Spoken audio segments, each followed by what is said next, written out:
Hey, good morning, afternoon, or evening, good people, wherever you are, wherever you happen to be, and however we're together. Thanks for being here. I'm Dave, and this is Dave's Head. So, what's in my head? There's a lot to cover.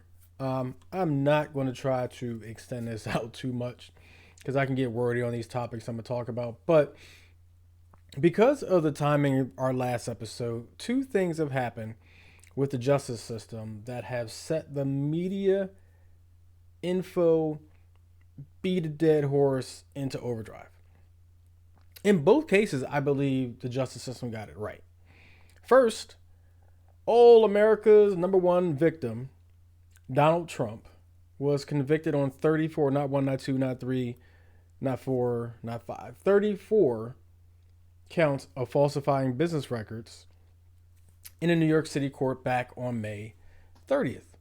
Now, this was all related to the Stormy Daniels and the 2016 election and him cheating and trying to cover it up by paying her off and using supposedly campaign funds and calling it lawyers' fees and all this other stuff. But he was convicted, 34 counts, guilty, guilty, guilty, guilty, guilty, guilty. Now, and before cracking open the quote unquote everything that I don't win must be rigged playbook, um, he claims he didn't get a fair trial, right? He did this before. He kind of like the election, right? Very similar to the election. That if he didn't win, it's rigged, right? I mean, he won't even say that he'll accept the true and fair election this coming fall if he doesn't win. It's the playbook at this point, right? I either win or I didn't lose. But it's funny how this supposed law and order guy doesn't seem to like law and order too much. A jury of his peers, despite the fact he thinks, oh, woe is me, I can't get a fair trial in New York City. Supposedly he owns New York City, right? I mean, the people love him, right? I mean, he says Americans love him, but except in New York City. And then he asked for a change, or his lawyer asked for a change of venue, as if somehow moving to a different place would make people completely oblivious to who he is. I mean, he must have wanted to relocate it to Iowa or Dakota or something. I don't know. North or South, doesn't matter which one. They're kind of the same to me. But of course, it's got to be President Joe Biden's Justice Department that's coming after him, right?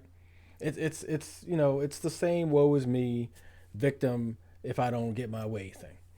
But except the same Justice Department in the second thing that's happened since the last time we spoke, also convicted President Biden's son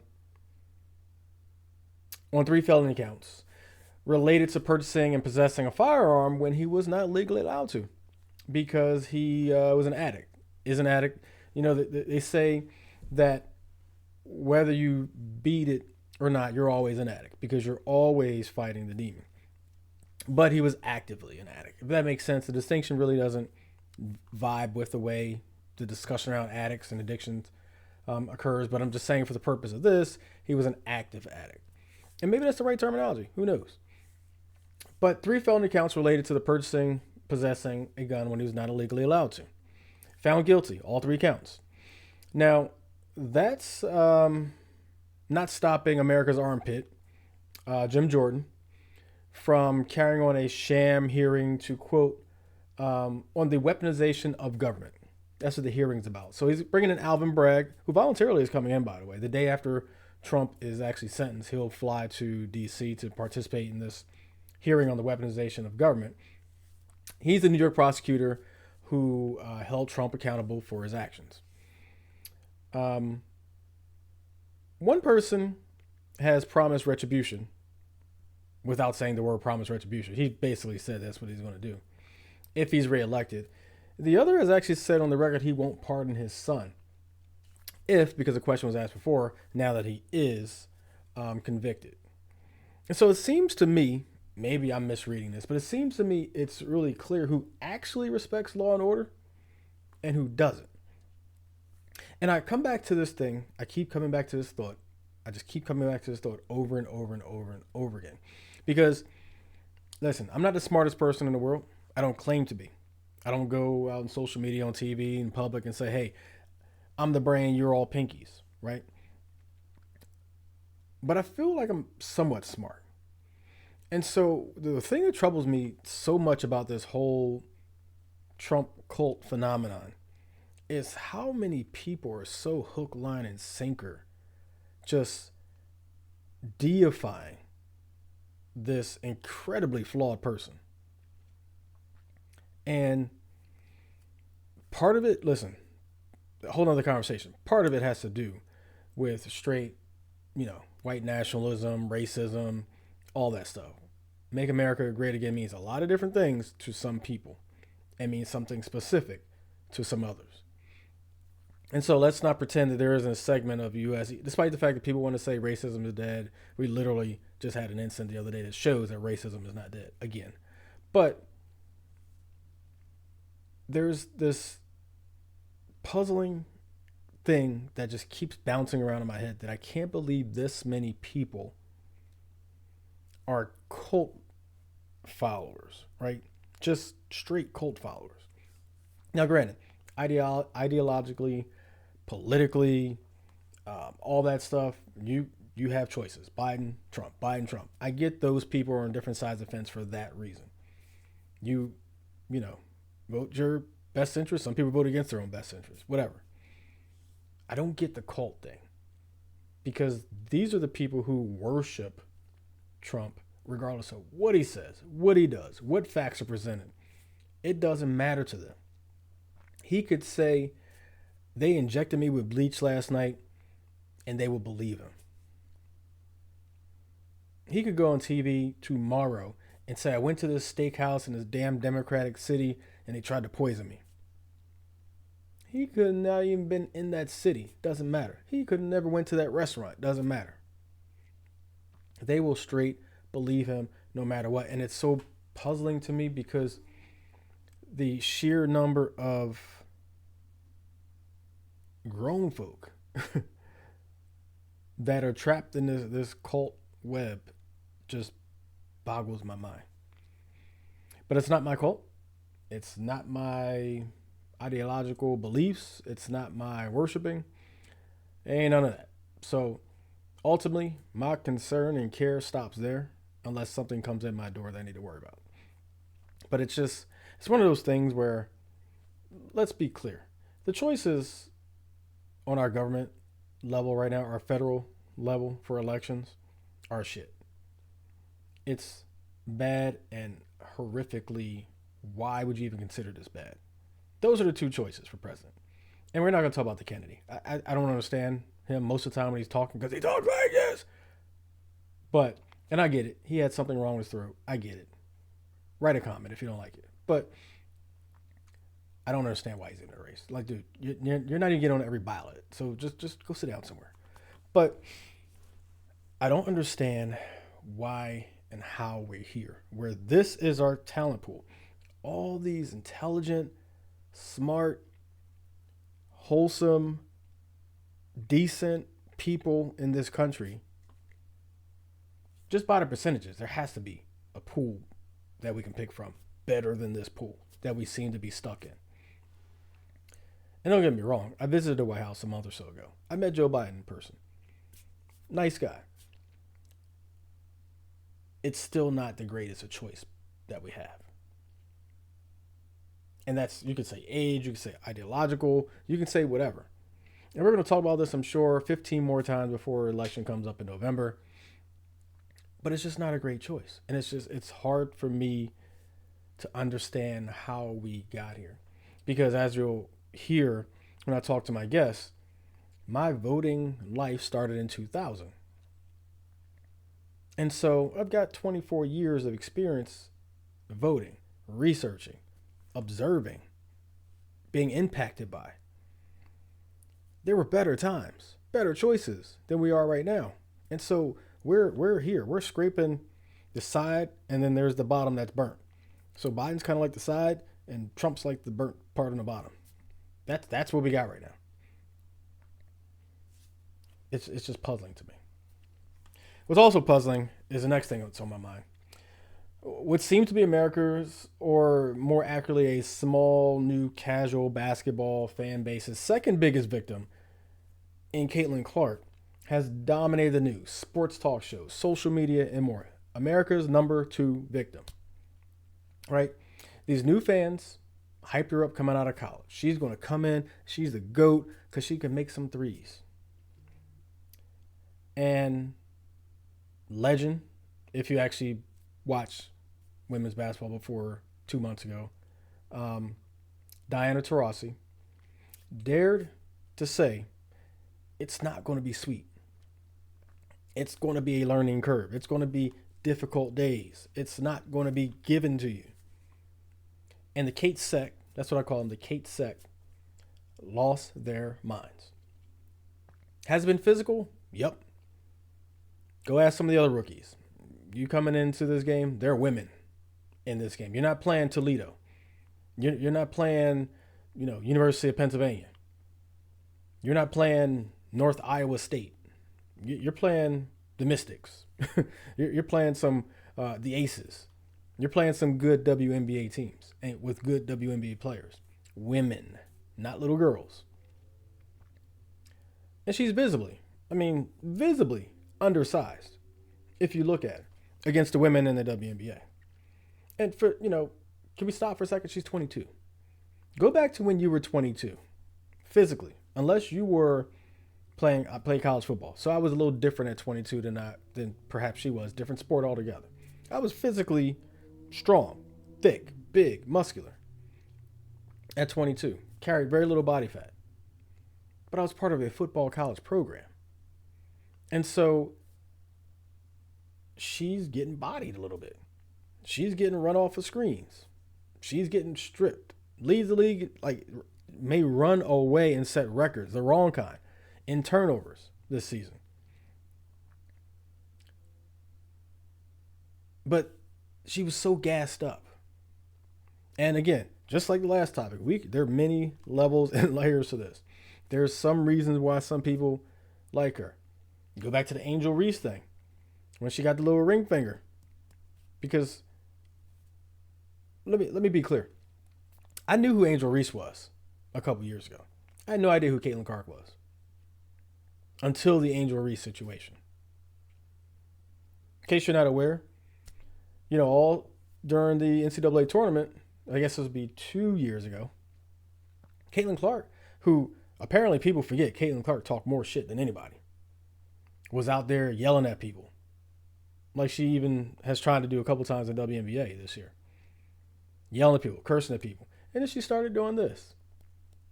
She started hand gesturing. Or actually, no, it wasn't this. It was like some hand thing she used to do. I forget what it was.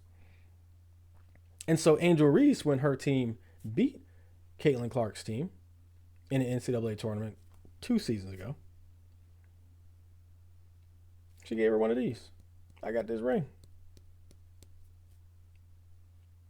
And everybody, oh my God, what a thug. Thug is, the whole code word thing. Oh my God, what a thug. What a bad sport. Forgetting all the games before that when Caitlin Clark was talking shit, hand gesturing, not being a very good sportsman, but getting away with it. Nobody called Caitlin Clark a thug. Right? But that's what this whole thing is about, right?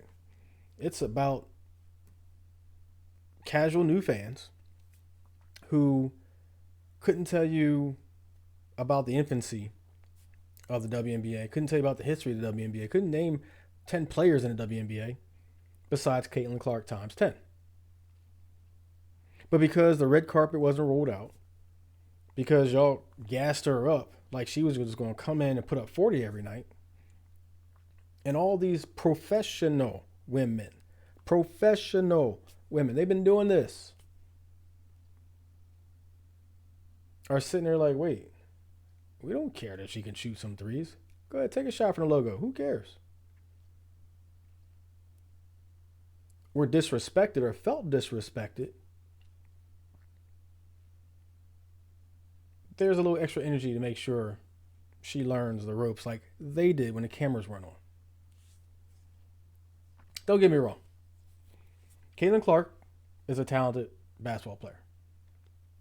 One that has some flaws in her game that the women in the WNBA have and will continue to exploit until she gets better. Her body is small. Her handle is suspect. Her shot choices aren't the greatest. Can she get streaky? Can she get hot? Absolutely. But again, you're not playing Colgate, right?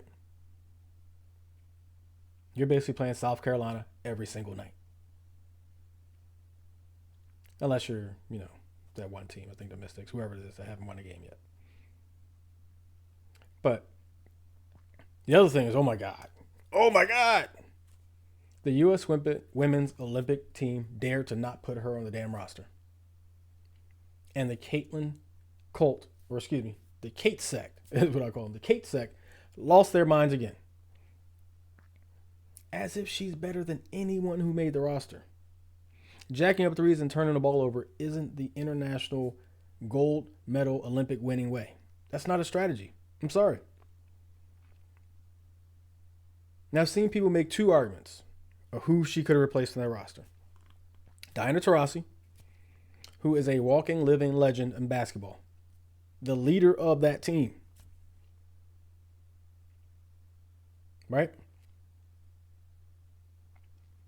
And someone who, she didn't praise America too well. Right? And I'm blanking on her name right now. Tall girl, just had a baby, or about to have a baby. But she was in captivity, I think it was in Russia, because she brought in some edible or something, or e-cigarette, whatever it was. Right? And she was rescued, negotiated, came back home. But nobody's saying talent-wise that she shouldn't be on the team. They're saying because she wasn't cheerleading America. As if that has anything to do with it. Because last time I checked, First Amendment applies to her too. And this notion that because you belong to a country, you can't critique its shortcomings is the same dog whistle stuff that people who say thug situationally use. I criticize this country. You know why? Because I have a right to. Because I'm a citizen of it. And because I believe the words are more perfect union. The reason more is there is because you want to increase or get closer to perfection. You don't do that by saying, everything's perfect. Nothing to change. You actually acknowledge the flaws, the issues, the problems, the difficulties, the unfairness, the biases, all those things, and effort change. You don't sit there closed mouth and say nothing. But what gets me is, like I said, there are people who, like me, had no idea who Caitlin Clark was before Angel Reese. But now it's like, if you're not bowing down to Caitlin Clark, the Kate sect, to them, you're a hater. And everyone, not in that Kate sect, is plotting against her. Does that sound familiar? Sound like something I just talked about? So let me suggest something to the sect. Zoom in. Hear me. Because I go back, and just to preface this, I go back to the Houston Comets. The four-time WNBA champion Houston Comets. The back-to-back four-time WNBA champion Houston. One more time. The first, second, third, and fourth back-to-back WNBA champion Houston Comets. Who, if you actually paid attention to WNBA before 2 months ago, you know the names Tina Thompson, Cynthia Cooper, Cheryl Swoops. They were the big three on the Houston comments back then. I was in love with a Tina Thompson. I just was. Absolutely in love with Tina Thompson. Sheryl Swoops, beautiful woman. Cynthia Cooper, beautiful woman. Of the big three, I used to love me some Tina Thompson. Just did. Lord. But as I get off that moment, here's my suggestion. When Caitlin Clark has a decent game, applaud it respectfully. There are going to be peaks and valleys. She's going to play well. She's not going to play well. When she has a bad game, it's not hate that people talk about it. Mostly. There are people who are sick of the Kate sect. They're tired of the victimage, making her the number 2 victim in the entire United States. But generally, there are people who actually have watched the game, know the WNBA, and understand that it's going to be difficult for her against some of the better teams, and just about all the better teams. Let the girl grow. Literally, she's got to get in the weight room. She's got to get her game up. Because getting pickpocketed at midcourt ain't it. Let her grow into whatever path she's going to walk as a basketball player. Phenom, love the range. But if you're getting beat up all game, that logo 3 gets a little longer in the fourth quarter. And teams are going to keep beating her up until she gets stronger. That's what vets do. Shit, Jordan had to get in the lab when he came in. And trust me, I'm not even coming close to comparing her to Jordan. But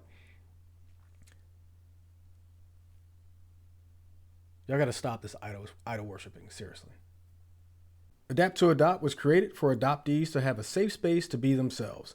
They provide recreational support to adopted children and youth through recreational support groups, a mentoring program, sports and community service projects, and more. Tap in on Wednesdays for Adapt to Adopt's What's Up Wednesday video series, an informational check-in update video for their supporters. You can watch it on YouTube, Instagram, and Facebook. For more information, visit their website at www.adapttoadopt.org. Last thing on my mind, sponsored by Adapt to Adopt, is comfort. I find that I am in a place of great comfort in a huge portion of my life these days. Personal relationships, friendships, family. It's taken a long time to wade through the forest of life and come out on the other side to this beautiful bed of flowers that I find myself in right now. I'm extremely happy. I'm going to sound really old for a second, though. But I think that as you get older, you start to identify who and what brings you. And I'm going to quote Jake from Training Day here. Go watch Training Day if you don't know what I'm talking about, with Denzel Washington. You start to identify who and what brings you your smiles and your cries. And you begin to gravitate towards those smiles and gravitate away. Well, not really gravitate away, but you know what I mean. And move away from those cries. My relationship is one of those constant smiles. Well, I like to say that we've never had an argument per se, because we really haven't. As far as the arguments I've been used to in relationships in the past, we've had a couple moments, discussions, as mature people, which I completely and absolutely love about my relationship. That relationship and my girlfriend is a constant comfort in my life. And I absolutely look forward to the future, next steps that are coming soon and the steps that come after that.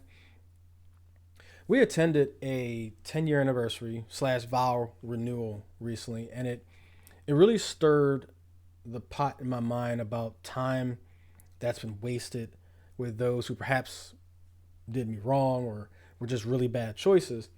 But one thing that stood out to me about that event was a story of the huge gamble my friend took at the very beginning of their relationship. I'm not going to get into specifics. That's their personal story they shared amongst us personally. But she literally bet on him, on them. And today they find themselves in a great place 12 years later, 10 years marriage. That's what it's all about, though. Betting on someone and them betting on you. if that's the genuine way things are.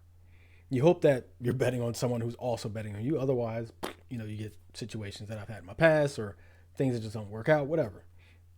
But like real life gambling, sometimes you lose a bet. Sometimes two people bet on each other and it just doesn't work out. But when you win big, it's really a big win.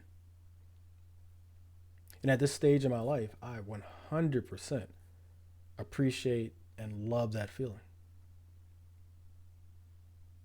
It's an amazing thing that's in my head.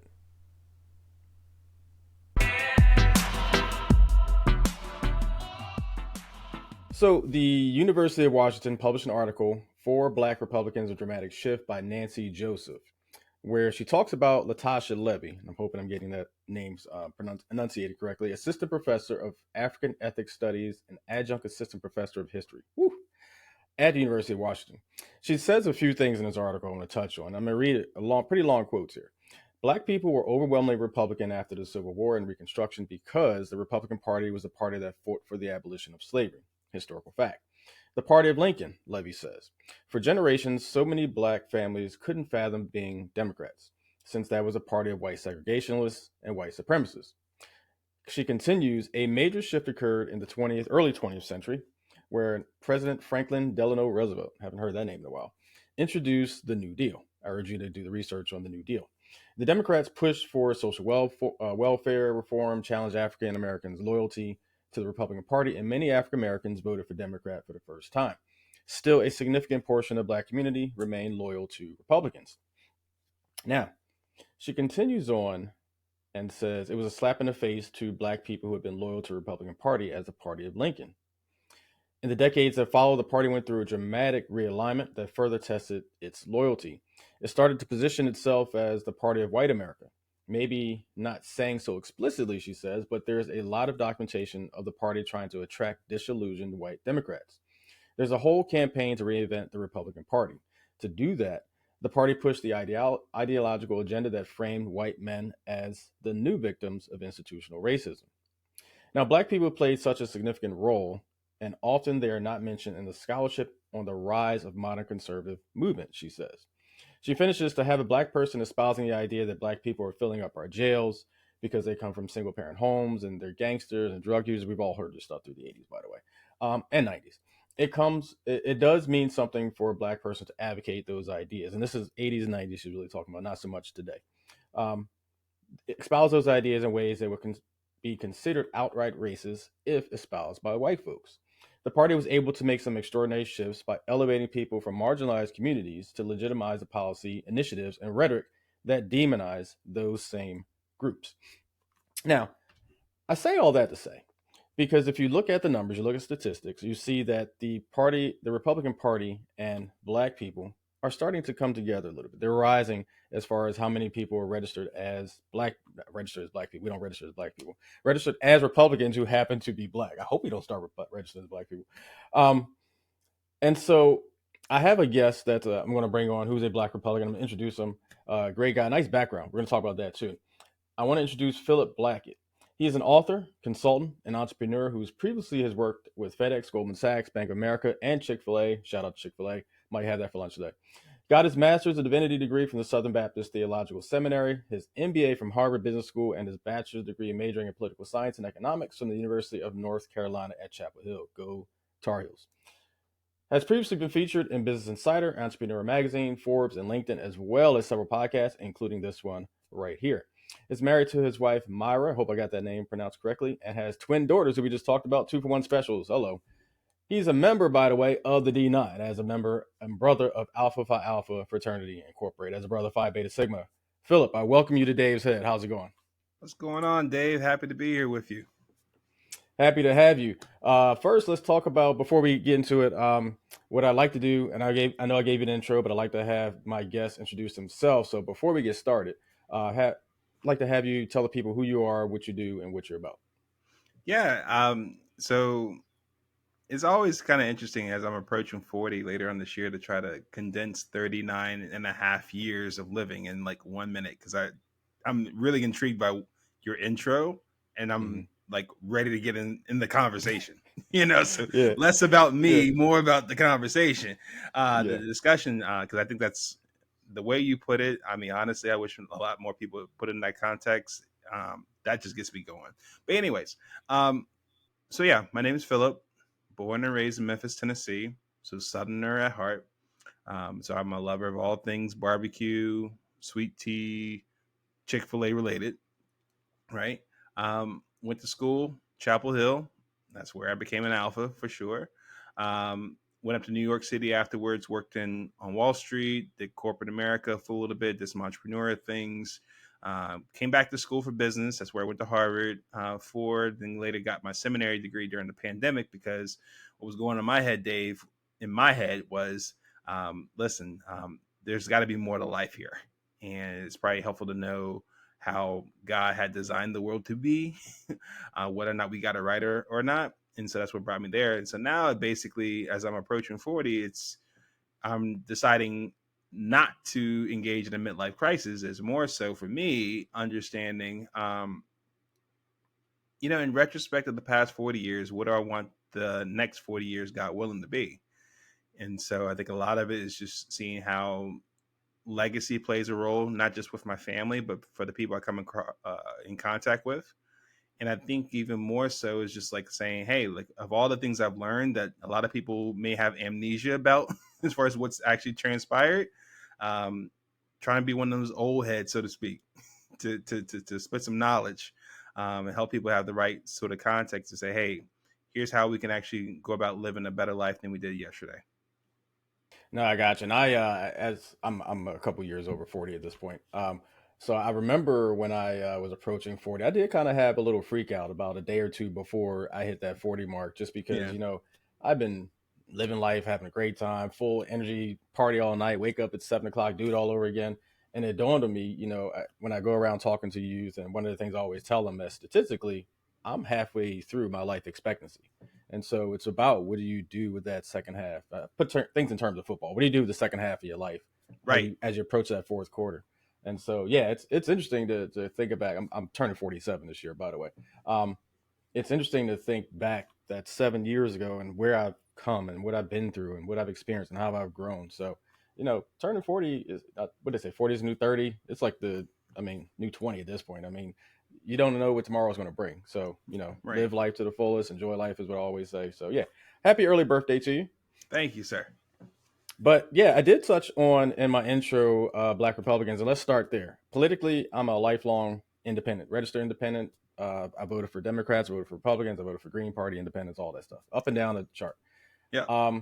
But you're a Republican, Yeah. so talk about, one, how your Christian faith kind of transformed you from being a liberal, to a conservative, but Hmm. also talk about why, you are a Republican. Yeah. I think for me, when I think about your intro, it puts a lot of things in perspective. That actually made things a lot more simplified for me on how to look at things. Because I think one of the common elements for me was more so, what do you believe in? And once you have a clear clarity on what you believe in, then you're more likely to go alongside those who are like minded, right? And that's what I felt like here, where it's just like, for me, there was a point in time that, I've been a Christian, since I was baptized around 9 years old. And over that time, it was a part of my grandparents' legacy for me, two things: the importance of education and the importance of my faith, growing a relationship with Jesus Christ. And so even through college, I have my Bible with me. I have the same Bible in the back here that I took to college with me 20 years ago, right? Um, Even with divinity, as far as going through seminary and that sort of thing, that further fortified me learning more about the word and what it said. And so I think what happened was essentially me saying, you know, in one of my books, Jesus Over Black, how my faith transformed me into conservative within the Black community, it was one where it's more so the sense of saying, like, listen, like, what is it that is most important to me as far as how I identify myself? Many people can go off of what they look like, right? Black first, everything else second. But once I gathered the sense is like, no, that's not biblical. That's not biblically sound. That's not what the word says. We are to identify as followers of Christ in unity in Christ, right? There is no Jew or Greek, slave or free, male or female, and that sort of thing. If me following Jesus and what is important to God is most important, then I should be more aligned with that and how I look at things. And what happened was, for me growing up, my family, lifelong Democrats, right? When I came to college, UNC, first election I could vote for, Democrat. Down the line. When I came out of college, there was no way you could have convinced me, Dave, that I was not going to vote for the first African American president in the United States. If you ask me what President Obama believed in at the time as a presidential candidate, I may need a minute to think about it. When he got up for re-election, there was no way you can convince me I was not going to try to re-elect the first African American president of the United States. If you told me what he was running on in 2012, I may need a minute to think it out. But once I got over that quote unquote historical hangover in 2016, things changed. Because what happened for me was, getting back to your intro, once you got over the sense of, oh, we're trying to make history here, or oh, we're just trying to repeat the legacy that I learned from my family, as far as like do what you saw, and now you're trying to think for yourself as an adult, more of a free thinker, an independent thinker, right? I did something that most people would probably think is probably almost blasphemous. In 2016, I took the platform of the Democratic Party, read it through front to back, and did the same with the Republican Party front to back. And I recognized that as a Christian, no party is perfect, right? But more of what I subscribed, more of what I believed in, more of what was important to me aligned with the Republican Party than the Democratic Party at that time in 2016. And so ever since then, yeah. Now, I didn't vote Republican 2016. I actually voted Libertarian. See?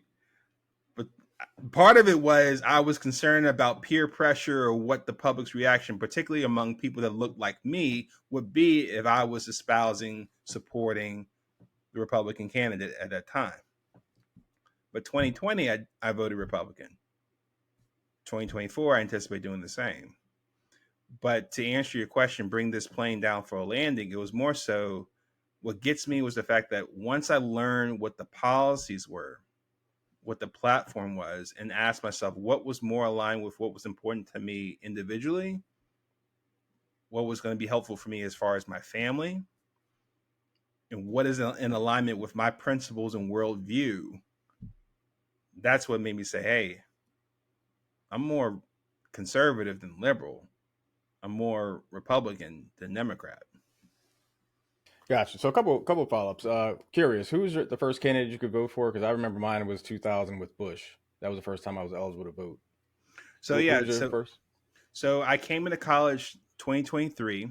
Um, so 18, so 2004. So I believe that So was that'd have Bush been versus Bush Gore. again. Yeah, yeah, gotcha. Mm-hmm. Okay. Second thing, you said that you looked at the two political parties in 2016, and I noted I keyed in on the way you phrased something. You said at that time in 2016, the parties, the Republican Party, more aligned with you. Mm-hmm. Does is it that something changed since then, or is it still full alignment? I would say more alignment as far as like what Republicans are espousing for in their platform versus the Democrat. I Hmm. also say at that time because I'm trying to remember. I'm not entirely sure if both parties put out a platform in 2020. Yeah, Right? I think it I was think you 20. kind of just knew at that point. You kind of just knew hey, Yeah. I think it might have been the sense that maybe even the Republicans, for example, might have had like, hey, reference our 2016 platform, it has not changed because Hmm. we're running with an incumbent here at this point. Yeah. But I would hope that 2024, not just Democrat and Republican parties, but I would hope every party that's in contingent for this office, not just president, but down the line for everything, every office. Each one of those parties puts out a platform for people to read through and ask themselves the question, which one am I more aligned with based off what's important to me? And the other question, so in 2016, you looked at both parties, you decided you were more Republican aligned than Democrat aligned, but you still didn't vote for Trump. You voted Mm-hmm. Libertarian. Mm-hmm. Why? So yeah, I think that part of that was more concern about peer pressure more than anything else. It was concern off of personality, because when you're in elections, there's a huge industry in character shaming and, Mm. and mudslinging. And so part of you is thinking like, oh, this guy sounds kind of iffy. I don't know if I want to be aligned with this person. Um, Maybe it's probably makes more sense to be more on a center right or more independent route, which at that point, Gary Johnson, libertarian, Mhm. that seemed more like it was different than Democrat Party. Um, there were some things that were in similarity to what Republicans believed in as well on the conservative front, but it wasn't fully. Yeah, we're going all the way Trump on this one. Gotcha. And I apologize. I didn't vote Libertarian because you're right. I forget his name already. He was a Libertarian candidate. I voted for Jill Stein, actually, not Oh, Green Gary, Party. whatever his name. Green Party. There you go. But Yep, I can't remember. I forgot his name already. What was the Libertarian's name? You just said it. Gary Johnson. Gary Johnson. Thank you. He's forgettable. Sorry. Um, no offense, but some offense. No, Um, I get it. not to you, to Gary. Poor Gary. No, I get Where it. is Gary now? No one knows where Gary's at Exactly. now. Um, Exactly. so let's before I had another question that I was going to ask, but I got to step back for a second. You said you're going to vote Republican, most likely. I think you said most likely or pretty much Pretty was much, the yeah. phrasing. Yeah. Hmm. How do you square your religious beliefs, your conservative beliefs, with the candidate for office for the Republican Party, presumptive candidate, I should say, because we haven't had the convention yet, Donald Trump? How do you square those things? It's a great question. Um, the same way I would think about any other candidate beforehand. One, recognizing this: Jesus Christ is not going to be on the ballot this year for president or any year for president. Meaning, the most perfect man I know of that's walked the face of the earth is not going to be up for elected office. When he comes back, Dave, we're going to be talking about a whole different topic at that point. It's a whole different setting for the world at that point. So, what do I mean by that? If the most perfect man is not up for office, then we're dealing with less than perfect people. You're basically deciding, everyone here has baggage. Everyone here that's running, whether president or down the line, as far as like elected office, the opposition is going to dig up mud, is going to dig up rumors, issues, past failures, um, and that sort, to help people to say, hey, like this guy isn't, or this woman isn't as good as I was hoping it would be. And I think in relation to Trump, to answer your question, part of what I go about is it's kind of an analogy I often use. Have you ever watched the show House MD? Yep. So the analogy I often use is oftentimes the guy was a jerk. He had a horrible bedside manner. Many people didn't want to work with him for whatever reason. It's just like how he came off, right? Oftentimes rude, condescending, smart aleck, disrespectful, and that sort of thing. However, when your life was on the line and when you were in the operating room, you trusted your life with him because he was going to get the job done. Hmm. Now, So the question, I'd push back a little bit on that analogy, and I'll sure. just say this to in comparison. House, and I love the show, by the way. Love House. I actually loved his attitude because it's kind of a lot like me sometimes. Maybe not so much anymore, but I used to be. I Yeah. used to be. But Yeah. to use your analogy, I would say, yeah, bedside manner sucks. Not the most personal person in the world will save your Mm-hmm. life when it's on the line. But to compare that to Trump and put it in terms of Trump, it's kind of like, yeah, having that poor bedside banner, but when you're in the operating room, he's going to choose his statistics over your life if it comes down to it. That's kind of, the to put the selfish side of Trump into perspective, right? Using your Yeah, analogy.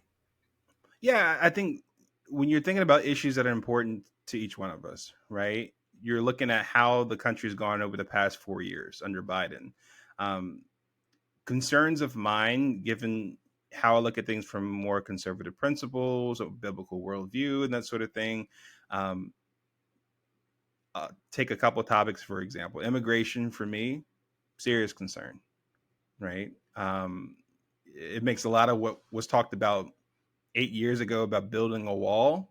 Um, I wish we would have taken that more seriously, especially when you're seeing a lot of the crimes and a lot of the instability we have in a lot of our cities, that maybe are caused by this, as far as this soft position on immigration. Um, yeah, I think we need So to change from let's this. put a pin in that for a second. Let's take it one at a time. So Oh, okay, I sure. think one of the things that I go back and forth all the time with Democrats, Republicans is the power of the president and the Hmm. misconception that presidents have unilateral power. And the way our Constitution works is the laws are written by Congress, signed off by the president, and he has a Yep. duty to enforce and uphold those laws. And Hmm. so my response to whether it's Biden as president or Trump as president, no wall was Hmm. created, right? Immigration still out of control of both presidents, although on different scales. I'll grant that. Hmm. Both times, Republicans had control, whether it be total control in under Trump for a period of time, or now we're control of the House to put forward these laws. And we do know factually that Republicans and Democrats worked side by side together to come up with, while not nothing, again, to your point, nothing's perfect, right? There's no law that's perfect, but Hmm. progress, a progress bill was put forward and worked on by both parties trying to work together, which is actually kind of rare in DC these days, but trying to work together. And in all intents and purposes, Trump killed it. Said, no, I want this to be a talking point during the election. The House, Speaker of the House went along with it, didn't even bring it to the floor. Kind of like gas, not to shift the topic. I know we're talking about the immigration thing, but it's kind of like gas prices. I don't blame any president for gas prices going up or down because they have very little power to influence the market. They can, bring some reserves in and kind of move it a penny or two, but ultimately it's set by the supply, not by the president. Um, Hmm. but Republicans had this power to put together legislation the last 8 years, really, and nothing's been put forward. So how do we blame, again, how do we blame either president for this? Well, I think when you look at it from that standpoint, Dave, I think you have to also look at it to your point. The president is only one person. Now, the president may have a significant level of influence Mm-hmm. on that position in terms of the country's looking at you, you're getting the lion's share of the media exposure on everything you say, everything you do. You are essentially the leader of your political party. So every person in Congress is going to take example from you, and that your party's organization is going to be fortifying and supporting what you say and do. So even if it's not something directly that you're doing, you still have a significant amount of influence on everyone else that's playing a role here. And so I think that that's part of where I look at it, because yeah, it be something that Biden, for example, could have signed off an executive order, so to speak, and ended or say, significantly curtailed the immigration issue. Maybe, maybe not. Could it also be something that he could have said publicly to his party and his supporters? Hey, this is something that I wish we frankly would have gotten a hold of earlier in my term. But better late than never. We got to get this taken care of, and do that. Yeah, I look at it as a number of different ways you can go about this, Dave. I just look at it from the standpoint of, you know, going forward. It's almost to the point back to your intro. It's like, when you're in the moment, you're asking yourself, where are we currently, and can we get better than where we currently are? And is it something where the person that's currently in office has that person try to get better here, or is it a better alternative for somebody else to give it a try? But what's novel about this year's election is that for the first time in a while, we actually can even though there's some things that are outside of their control. I'll give you credit for that for sure, right? You're going to have people that have lived through Trump and now are living through Biden that are asking themselves, who in your mind performed better? Who in your mind had better results for you and your family and your community versus the other? And I think that's probably where a lot of people are probably going to go this way. Yeah, I agree with that. I think the last time we had this opportunity was probably, oh no, because Bush was two term. Um, or Biden.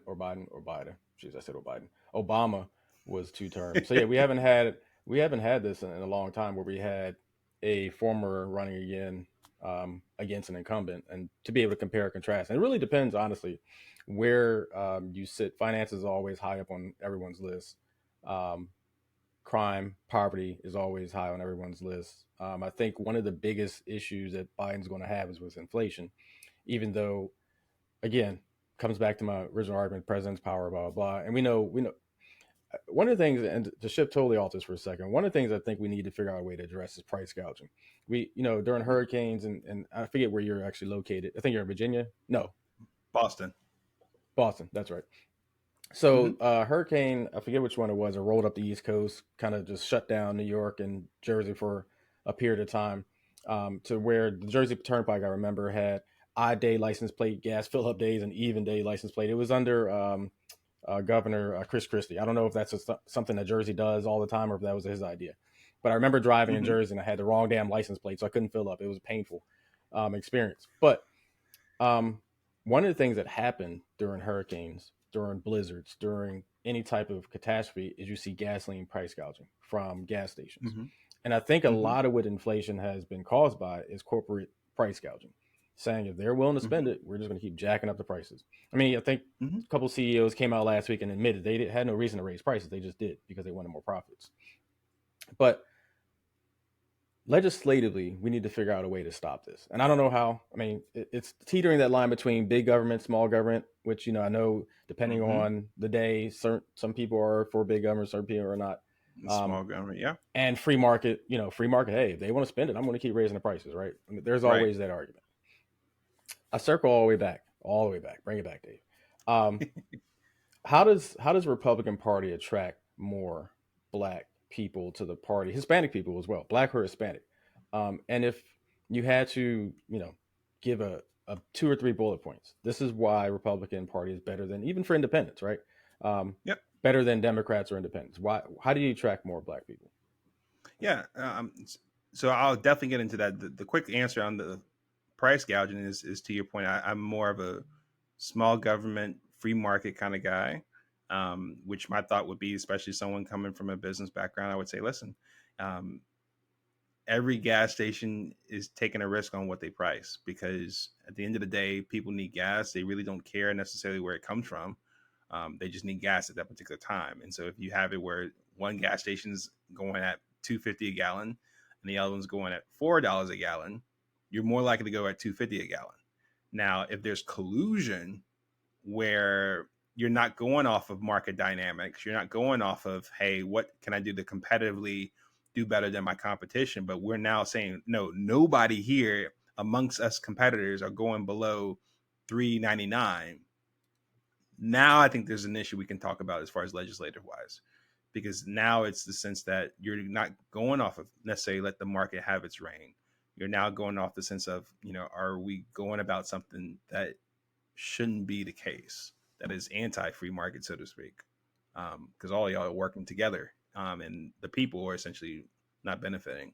To your point, as far as what can a Republican Party do to attract more Black and Hispanic voters, I really go off of 3 points. It's the subject of one of my books, Bridging the GOP Gap: How the Republican Party Can Attract More African American Voters Through Trust and Inclusivity Without Compromising Values. And in that subtitle actually includes those 3 points. One, inclusivity. Um, this has to be a party that's, and especially with inclusion being seen, depending on the person, as a bad word, maybe a four-letter word for some people. Um, the Republican Party has to be a party that wants more diversity among its ranks, not just rank and file supporters and voters, but also in terms of leadership, party leadership, people that you're putting out as candidates and that sort of thing too. Because I can only speak from my standpoint as an African American or as a black person. I already know I'm going to catch flack from people in my community for going the other side, right? Um, Number of names I've been called before, in that sort. So the last thing you want to do is go from a place of familiarity and comfort to a place where you don't feel like your voice matters, your opinion matters, that you're not a part of what other like-minded individuals in this organization are about, right? If you position yourself as one is that we're looking for people that believe in what we believe in, regardless of what you look like, and we're caring about that beyond just the election year cycle every 2 to 4 years, that's how people can say, okay, I'm open to that. Number two, trust. What I loved about your intro, Dave, about the Republican Party, if you look at it from a historical standpoint, you cannot unequivocally say that the Republican Party, from its origin, is racist. You can't. It's intellectually disingenuous for you to say that. But we have a lot of talking heads that are saying that Republicans are racist. Now, I can't attest for each individual as far as what he or she thinks, right? But as an organization, if you're continuing from the start, post Civil War, how to go from there, um, you know, historically up to now, you can't really say that given its history and what it stood for in different periods of time. So the other part is trust in terms of if you're going to move from one side to the other, it's getting a better sense historically of the history behind the Republican Party from its origin and understanding that, like you said, it's been anti-abolition, understanding where the Democrats were during that time, the time of Lincoln, the Emancipation Proclamation. Where did the KKK originate from? Was there efforts by the Democrats, Southern Democrats, to dissuade people from voting Republican, and how they went about doing that, particularly amongst Black people, to go against that period post Civil War, um, all the way up to the Civil Rights Movement and then beyond. So having a much more balanced and nuanced view of the history behind both the Republican Party and Democrat Party is helpful to say, hey, there's mud on both sides. So if I can get away from saying that one party is racist versus the other and just understand that, hey, everyone has some issues here too, I'm willing to trust this other party primarily because of the third point, the final point, based on the values and policies that the party espouses. Because the other part about your intro that I appreciate so much, Dave, was what it characterized to me is that in those certain periods of time in history, the party stood for certain things that appealed to certain people, even to like the New Deal, FDR, right? If the Republican Party had grabbed those New Deal policies, if they were in office, if they were having the presidency at the time, you might have still had a significant portion of the African American population during that time. But the policies itself, not because it was Democrat, it was just the policies itself that were more appealing, more helpful to those people that were voting. That's what helped sway people. That's part of competition, free market. You provide something better that's more appealing to people, you get more people buying your product. So it's in the sense that if the Republican Party is more clear and upfront about what it stands for versus what it's against, and more about the values and the perspective there versus the personality that may be here this year and gone the next year, and how that's going to be helpful for you as an individual, helpful for your family, helpful for your community in comparison to the opposite side. When you're being real about that, seeing both platforms like I did back in 2016, I do believe you'll have a lot of more people more soberly saying, hey, this party may be more for what I'm looking for, more what I believe in, and more what I want for my community versus the other party. Yeah, to take your 3 points backwards, I think to your last point with the values and a clear picture isn't part of the problem with attracting more black voters to the Republican Party that it's more of the party of Trump now? Isn't, to speak about the person who's here today going in 5 years, isn't it that there's so much of the Republican Party that gravitates, for lack of a better term, there's a ship about to go up or just went up to send some people to space like a half an hour ago. I have Hmm. no idea why, but it went up. Isn't it that the party is gravitating around Trump right now instead of gravitating around their values? I agree. I think that it sounds weird for a black conservative or a registered Republican to say that, but I agree. Gotcha. Because here's the thing: like I go off of more principles and worldview, Dave, than I go off of personality and peer pressure. Hmm. And what I mean by that is, in this scenario here, I'm pretty sure I'm not a betting man, but I'm pretty sure if I could bet, I would bet that we're not going to see Trump and Biden against each other in 2028. Oh, yeah, I I would could. probably bet we probably are seeing Trump's last stand for elected office on the presidential side this year. So what's coming off in my head, if I was involved in Republican Party leadership, for example, is hey, yeah, Trump may be our candidate, but what are we doing now to prepare for post-Trump? Because last time I checked, it's the Republican Party, not the Trump Party, not the MAGA Party, right? So you're going to Mhm. have people that are for Trump and some people that aren't for Trump. But whether you're for Trump or not, after November 5th, we're likely not going to see Trump coming up for election. We're going to have some new blood, some new people in that sort. And so we have to think about is our pipeline looking like for what's next? Because that's what I would say as a party. We got to already start working on that now and not wait till post November 5th, Mhm. because that's what's going to gravitate more to people. It's like, hey, we are on the like mindedness on values and principles rather than just worshiping one person or one personality. Yeah, to your pipeline remark, isn't part of the additional part of the problem the MTGs, the Marjorie Taylor Greens, are part of that pipeline? I think it's a choice that people can absolutely vote for. And I think there's other choices that should be up in the running too, because I don't want this party to be the MTG party either, Yeah, right? I want it to but be the Republican Party that has, yeah, if pull them up, MTG, Rubio, Cruz, yeah, Mark Robinson, any of these people, let the people decide based off what their values are and what they're going to do for the country. But it shouldn't be the sense like, oh, well, Trump leaves. Now we got to make it about one person next as well. yeah. By the way, I call Ted Cruz Teflon Ted. I don't know how he still survives. I mean, he just goes through controversy after controversy, runs off to Cancun during blizzards. He It never just doesn't matter. dies. He just doesn't. It's like He just doesn't die. it's like Jason. It's like whatever you did, there's still another Yeah, Halloween sequel. yeah. So we had a very lighthearted conversation so far, and I think actually it's going to remain that way. With my following questions based on the conversation we just had, but I got to ask this because as a Black Republican, and presumptive candidate being Trump, presumptive potential next president being Trump, was the 2000 election stolen?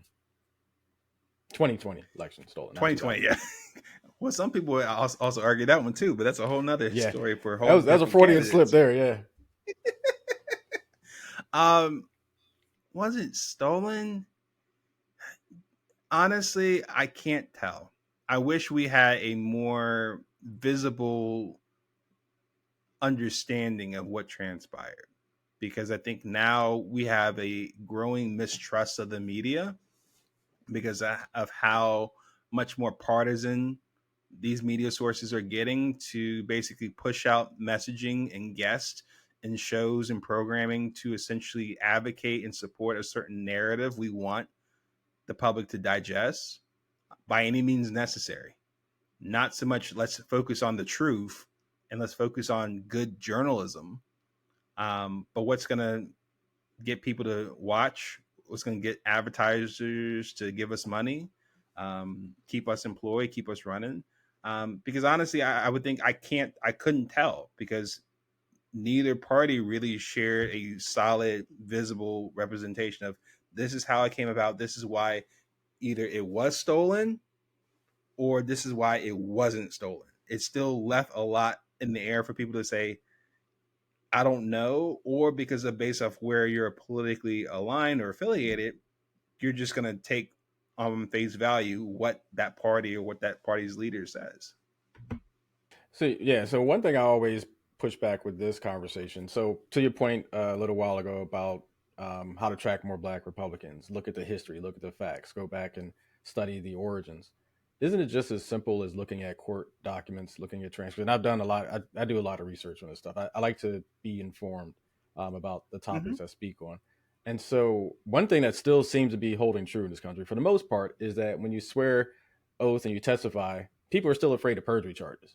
And so, isn't it just simple as going looking at court transcripts to see that, the things Trump's attorney said, the things that the was it the voting booth people were called? I can't something facts, whatever they're called, Mm-hmm. that they said under oath. Isn't it just as simple as looking at the transcripts and reading those publicly available documents, and you'll see that it wasn't stolen at all. It's just the process worked the way it was supposed to work. Now we can agree or disagree on whether the process in place at that point was the right one. And I'm one of those proponents. We should have electronic voting at this point. Why are we still going to photo booths or voting booths at all? But Yeah. I mean, I can pay bills for my phone. Why can't I vote for my phone? But anyway, Right. another topic for another day. Um, but isn't it just? Listen, I could rail off on about the electronic voting thing for hours. I don't understand why in 2024 we have to do anything in person like voting. Standing in lines for 6, 8, 10 hours makes no sense to me. Yeah. Deep breath, Dave. Isn't it just a matter of looking at the transcripts though and seeing that admissions by Trump's attorneys they don't have real evidence? The 49 cases I think it were thrown out for lack of legitimacy. Isn't it just simple as just doing a little bit of research just to find the true answer? Honestly, Dave, in light of recent events, I really wish that was the case because I think one of America's biggest issues we're going across bipartisan, regardless of what you believe in, is a growing mistrust in our judicial system and in our government. Because the moment you can at least appear that you can not go about things objectively, that you can insert partisanship as far as how you go about coming after certain people or the way you spin something, or provide documents that you want to trust. Because to your point, perjury should be enough of an issue that you say, hey, everyone who speaks on oath is the truth. Because what ought to be the case is if it's proven otherwise, the court ought to pursue that person for perjury, regardless of what you look like and regardless of where you're coming from.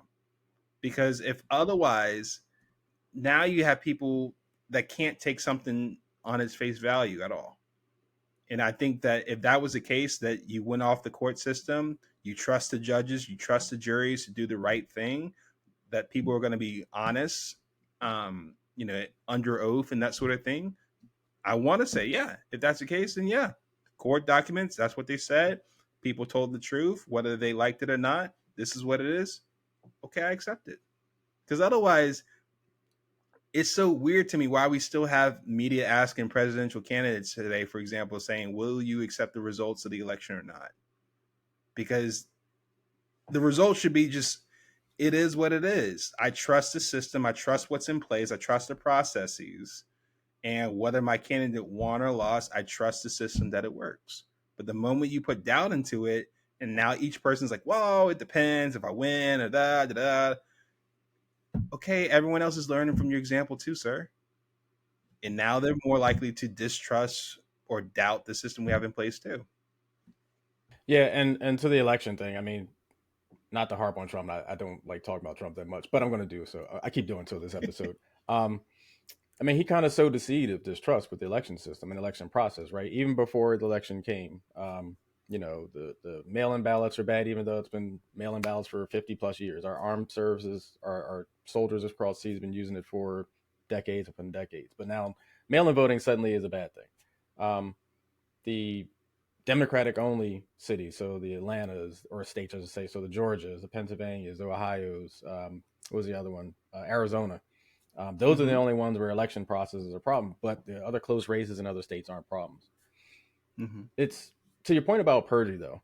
Um, I think if so, perjury. I think right now, Pennsylvania is the only one I know for sure. I think it's 5 years maximum, a 250,000 max fine or something like that. But nobody ever gets that for perjury, right?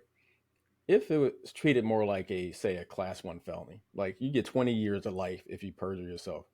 I think, because punishment, we're afraid of punishment. We're afraid, to lose our money from the taxman, the IRS. We're afraid to go to jail for murder. Of course, murder is a really harsh example to use, but we're afraid to go to jail for some crimes. If the penalty for perjury was something as severe as, say, a class one felony, 10, 15, 20 years in prison, do you believe we tell the truth a little more? I think to some degree, yeah. I also would push back a little bit, Dave, and say, you know what? I wish it didn't have to get to that point, because I would think that even if it was just perjury is 5 years, okay, 5 years away from my family, it's not worth it at all for me to lie. If it was 1 year away, 6 months, being on my record forever when I'm applying for a job, perjury, right? Convicted, served time. That should be enough for people, regardless of the sentence, to say it's not worth it. I'm I shouldn't have to be forced by the law in general. I should have some sort of personal ethics about myself to tell the truth, anyways. But then couple that with the court system and having perjuries being punishable by 5 years, you're saying that should be more than enough as well. On top of that, to say, listen, it's not worth me telling a lie under oath. I try to be as basic as I possibly can here, but yeah, the fact that that's even still an issue, you know, it's disheartening to hear. Yeah, I think it's also, and not that class should ever be part of the equation, but class is part of the equation. I mean, people with money can lie way more than people who are poor, right? I mean, I'm not going to walk. I'm not poor and I'm not rich either, but I'm not going to walk into a courtroom and lie because I don't want to lose my life savings.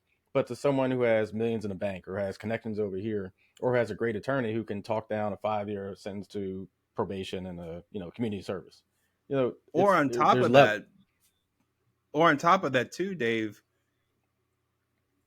you're innocent until proven guilty, right? So Hmm. the key word here is proven, Yeah, right? So even if you did lie under oath, it has to be proven that you did. yeah, And yeah, so, to your point, you may have people that can better prove that you just lied versus others, yeah. whether that's a level of competency and skill set by that attorney, or like you said before, if you're able to afford better quality attorneys versus your fill in the blank type attorney, Public, what's then it yeah, called? Public attorney. Get I the didn't public want to guy. Public say it. defender. I didn't want to say it, but you went Yeah, ahead and said it. But yeah, to yeah, your point, it's just because at some level, still, it's a level of, can it be proven that you lied though? yeah. And if you Which feel is key. like I I mean, can get by, if I can get by with it, or I can still have it someone that can prove that that's not the case, or maybe because I didn't think it through, or something mentally happened to me, or whatever the case may be. mhm, Like every witness, most witnesses that go up under oath, they've been coached. They've been yeah, walked through with the attorney team what to say, what not to say, how to say, and that sort of thing too. So it's a sense of saying, hey, you know, can it be proven that you lied? yeah, Or can we say things in a way that it's not likely for someone to come back and say you committed perjury? yeah. One of Denzel Washington's famous roles, he said, "It's not what you know, it's what you can prove." Right. Yep. Yep. All right. So two more questions before I move to my favorite segment with my guest called First Thoughts. But next to last question I have for you in this segment, and like I said, we've been good so far. So I'm I'm hoping this question keeps it cordial. I'm just kidding. We've been fine. Um, Of so course. did Trump get a fair trial? I don't believe he did. Okay. Why not? I think that for somebody to come back on 34 counts, see, if it was one thing, if it was just one or two counts, Dave, and I'm not even touching, what people talked about in the news as far as like the background of how the court case went about, or the people involved as far as judge, attorneys, all this. I'm not even touching that right now because I don't we don't have enough time to go through all that. And there's only so much I know from what I've seen, right? Because I have a life outside of following the Trump case every play by play, right? Um, my thought is, if you had 34 counts you were under, for a jury to come back that quickly to say that you were guilty on all 34 counts or so, that at least raises an eyebrow. That would be the sense, like, because I've been on jury duty before, right? We've been in the room for a while, going back and forth, trying to come up with a consensus and that sort of thing for like one or two counts. You try to do it on 34 counts and you got back that quickly. Listen, I wasn't there in the room, so I can't attest out of personal experience and what I've seen, but it at least raises an eyebrow.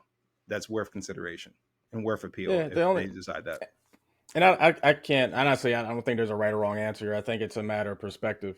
Um, because the only people who know if he's got a fair trial are the jurors in that room. Um, but to the legal side of it, and this is just what I've seen, and one of the things I did, which I don't normally watch Fox News, it just makes me vomit half the time. But one of the things I did when the verdict first hit my phone all 50,000 times, all the alerts I got, um, is I went to all the different networks and watched all the different network coverage just because I just wanted to see. I was curious. Number one, it's breaking worldwide news. I mean, I just kind of wanted to see how the networks react. You know, the MSNBC, CNN, Fox News, those three. Um, and one of the things they all three talked about, which was kind of weird to me, they all three talked about how once the first two were guilty, they expected the other 32 to be that because of how they cascaded on themselves. And so it was kind of to your point that all 34 were found in a relatively short time. That's the explanation I have. That they kind of offered that because they kind of fell on themselves. Once you got the first two guilty, the others just kind of collapsed into the other 32. But yeah, like I said, it's the only people who know if they upheld their, because again, jurors, for those that don't know, jurors swear to uphold the law of the state or whatever jurisdiction they're serving, that they will do so unbiasedly, just only on the merits of the evidence and the testimony and blah blah blah. They swear an oath as well. Yeah. And so the only ones that know if they upheld that oath are the 12 plus, I think there were what, 12 or two more alternates, something like that, 14, whoever the number was. They're the only ones that know if they did a fair job for Trump. Um, but now he's a convicted felon. He's going to be the Republican nominee for president, and we'll get into a question about that in a second. Last question I have for you in this segment is I want you to talk about your book. And one thing we've been doing this whole time is sometimes disagreeing, but keeping it respectful. So I want you to talk about your book, Disagree Without Disrespect, How to Respectfully Debate with Those Who Think, Believe, and Vote Differently from You. What did you hope the audience or readers get from reading that? So I think the main mission I'm trying to get about is whether you're left or right, liberal, conservative, or in the middle, independent, regardless of that, one, this is not a political book primarily. This is a book that deals with interpersonal relationships, with any relationship you have with anybody that you're likely to have some sort of disagreement on, right? So people in the household, people at work, disagreements in the boardroom, the classroom, the living room, and all the other rooms inside and outside. So really just trying to provide a framework for people that regardless of such, you can go about respectfully disagreeing with somebody's views in a way where you can still respect and love that person in a healthy relationship. It's really about us getting more equipped with better skills to be more mature adults and how we handle disagreements in a way that, regardless of where you land on the spectrum, it's a more mature way for us to go about it. Because disagreements, that's not new. What's more new is how do we navigate it and how do we share it with the next generation on what's the right way to go about it. Yeah, I like to say that essentially, and again, I'm only counting the years I've been eligible to vote. So since 2000, um, that there was a shift in 2006, 2007, where I think politics really took a dive as far as honesty, being just respectful. Um, and, part of that I think had some of it, and I'm not saying all of it, but some of it had to do, there's a black man about to be president, be the presidential candidate. The other part of it is I think there's a huge power grab attempt every single time, every single year, with every single election that's gotten out of control. It's primarily just all about party power at this point. Maintaining power, getting power back. I think a lot of the "Make America Great Again" narrative isn't so much about making America great; it's about giving back power to those who want power. And I think you know they'll use whatever voters they can to do so. They use whatever narratives they can to do so. And it's not party specific. I think Democrats are all about power as well, which is why I'm an independent. I have flaws in both parties. Mm-hmm. because But we're all uh, flawed humans. yeah, yeah, exactly. But so I do want to say, first of all, I want to thank you for the respectful conversation. We didn't always agree, but we had a Sure. very respectful conversation. I'm not a Democrat, but I'm an independent who leans a little bit to the left side, I Hmm. like to say. Yep. But also have very Republican mindset thoughts as well. I'm for small government. I'm for, independent thought, independent abilities, and those types of things. But I don't agree with a lot of my Republican friends. I agree with my libertarian friends way more than I agree with Democrats and Republicans. So there's that. I got it. I respect that. Simple solutions for complex problems. For over 15 years, SRE Solutions has provided today's solution to prevent tomorrow's problem. SRE Solutions will provide you effective, efficient, robust, and reliable business intelligence, application and website design, wired and wireless network installation, PC support services, and much, much more. For more information, visit their website at www.sresolutions.org. That's www.sresolutions.org. That's all for the Q&A, and now I want to turn to my favorite segment, my guest called First Thoughts, sponsored by SRE Solutions Inc. For those of you who are joining or watching for the first time on YouTube or Spotify, like I always say, shame on you, but I'm happy you're here. The way First Thoughts works, Philip, is I offer a word or a phrase to my guest to get their first thought. Obviously, Philip is not privy to this because that would ruin the whole idea of First Thoughts. I mean, come on. All right, so Philip, you ready for some first thoughts? Let's go. All right, I like to start out with a softball one. I saw something in your profile that was intriguing. I feel like I've talked about this probably 10 times this season already, but it's something I use to produce my podcast, something I use for social media, something I use in my daily business and work life. So it's something that's prevalent. And so I'm curious what your first thought on artificial intelligence is. What's your first thought? It's the wave of the future. We're either going to accept it and adopt it and learn it, or we're going to get left behind by it. But it's very much like every new technology we've had since the wheel and fire. Yeah, yeah. It's something like graphics wise. I create graphics with it. I put out social media posts while I was on vacation. I scheduled them before I left. Like it's just it's the wave of the future. If I could do my entire job through artificial intelligence, I'd be sitting on a beach right now. I'm telling you. Right. All right, next first thought. I'm intrigued by this topic too. There's something that was mentioned on your profile as well. Fatherlessness. Fatherlessness. What's your Hmm. first thought? Imagine your life without your earthly father. Many of us kind of had that. Even more so, imagine your life without a heavenly father. We all Hmm. get a sense of identity and purpose from the people that created us. And so, without an active and present father, that significantly adds a hole that we have to try to figure out a way to fill, either ourselves by positive or negative ways of doing so. Okay. Last first thought. I think I have an idea what your answer is going to be, but I wanted to say this for the end anyway. The presidential election winner this fall will be. What's your first thought? Donald J. Trump. Okay, I figured that was going to be it. All right. So, Philip, this season I turn over the power of my first thoughts to my guest in a segment I call TO First Thoughts. Now, for those of you who listen or watch every episode of my podcast, you might notice not only did I forget to do this last episode, I forgot to do first thoughts altogether. So I'm getting back into my normal scheduled programming. So, Philip, the idea is I give my guests the ability to ask me a first thought. So, if you had something you wanted to get my first thought on, what would it be? Um, what do you feel like is the most important issue that people are not talking about right now nationwide? Hmm. I think, um, hmm, that's a good first thought. There's so many issues. If I had to pick one, I'd probably say it's the state of our job market. Because speaking about artificial intelligence and the way that the technology is changing everything, even in my job, I work in big data.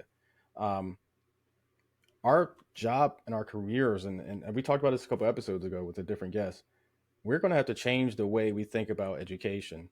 We think about bringing back some of the hands-on trade crafts, the heart, what's it called, a wood shop, the home ec, the things we used to have in schools we don't have anymore, because the technology jobs are going to shrink and shrink and shrink as we do more AI, automation, those types of things. And so we're going to have to shift our mindset when it comes to education. What do we, do we need to go to college?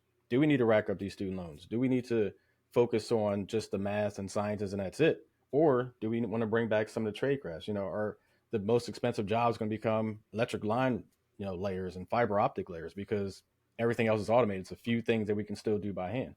So that's what I would say. I think the candidate that most wants to align with building our education for the future, I think, is the one who should get the leg up. And frankly, I don't hear either one talking about education at all. Yep. Yep. I could definitely see that.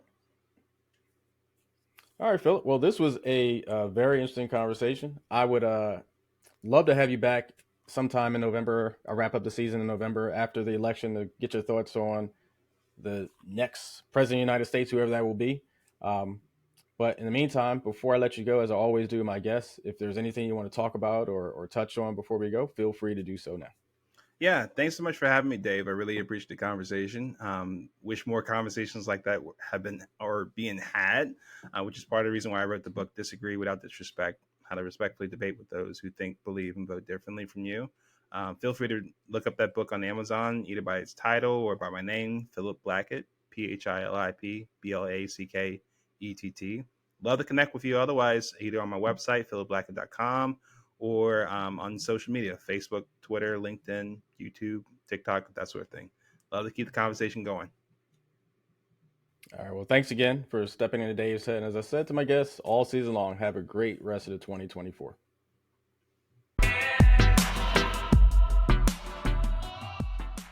My absolute favorite segment of my podcast is my GRIN, which stands for Great Reason to Be in Love with Now. In 1961, a long time ago for some, Ed Dwight was selected by President John F. Kennedy to enter an Air Force training program known as the Path to NASA's Astronaut Corps. He hoped to become the first black astronaut in space, but he never made it.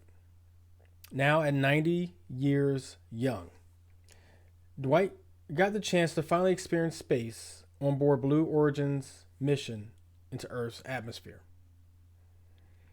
After completing the program in 1963, the Air Force recommended he join the Corps, but he wasn't selected and entered private life in 1966. Dwight said he felt discrimination among his peers during the training. I quote, "So, all these white folks that I'm dealing with, I mean my peers, the other guys that were astronaut candidates, and the leadership was just horrified at the idea of my coming down to Edwards Air Force Base, and the president appointing me to the position. But this past May 19th at 10:37 a.m., Blue Origin, I urge you to look it up. It's a program, one of two, I believe, might be more than that, consumer space programs that allow citizens to go into space. Blue Origin's first space tourism launch since August 2022, because they had a little mishap with a non-passenger carrying load afterwards that they had to do an investigation and come up with a solution, and everything's good now. This is actually their second coming back. But in August, first launched since August 2022, it took off carrying 6 people, including now 90 years young Ed Dwight. 63 years after being selected, he was finally chosen. It's a testament to positive karma. It's a testament to longevity, obviously, living to be 90 years young. And it's a testament to good things happening to good people. When he left the Air Force, he began to sculpt, weld, and I believe the number is something like 1,500 at least of his sculptures are placed all around this country. He's one of the most sought after sculptors, if not just in the U.S., in the world. His favorite is one he did at the Texas State Capitol, which depicted, I believe, slaves or black people gathered and that placed in the Texas State Capitol. In a world of so much black and white, Blue, or in this case, Blue Origin, made things right. Check out his feature on CBS News. CBS News had that show, CBS Mornings. Check it out. They did a whole special on him, talked about his life. In fact, he's been married, I believe, 57 years. Something that's not even spoken about when they speak about Ed Dwight, because there's talk about The Air Force is talk about his sculpting and is renowned for that now. But 57 years married. Amazing story, amazing interview. Check it out. I want to thank Philip Blackett for stepping into Dave's head and having a respectable and respectful conversation about the Republican Party, blacks in the Republican Party, the upcoming election, and so much more. While I can't say I agree on everything as an independent and as someone who's not a big fan of the Republican Party, I do respect the dialogue that we had, the conversation that we had, and the hope for more of that in the future. I'm curious to see if he'll return in November. Maybe we'll end the season with Philip after the election to talk about the winner, the not so winner, or the loser, and where we go as a nation going forward. Check out his website at www.philipblackett.com. 1 L in Philip, 2 T's in Blackett, philipblackett.com. Check him out on Facebook, /Philip Blackett FB, as in Facebook. Check him out on Instagram, LinkedIn, and X, all Philip Blackett. So Instagram at Philip Blackett, X Philip Blackett, and LinkedIn /Philip Blackett. Or just search for his name. Support our sponsors, SRE Solutions Inc. for all your PC support, antivirus removal, website design, installations for networking, both wired and wireless, and so much more. Check them out at www.sresolutions.org. And Adapt to Adopt for all your information, how to support adoptees and families who are adopting, and so much more. Check out Adapt to Adopt at www.adapttoadopt.org. And if you're interested in supporting or sponsoring Dave's Head in 2024, reach out to me on any of my social media and we can make it happen. Lastly, this season, I told you I'm going to leave you with a quote to cap each episode. This episode quote is pretty prophetic, giving the GRIN today. It is this by George Bernard Shaw. I quote, "Two things define you. Your patience when you have nothing, and your attitude when you have everything." I think it's apropos that Ed Dwight rejected, for whatever reason, racially, accolades, experience, skill, given the sign of the times, I'm going to lean on the first one. But he stayed patient. He pursued another avenue, became great at it, sought for it.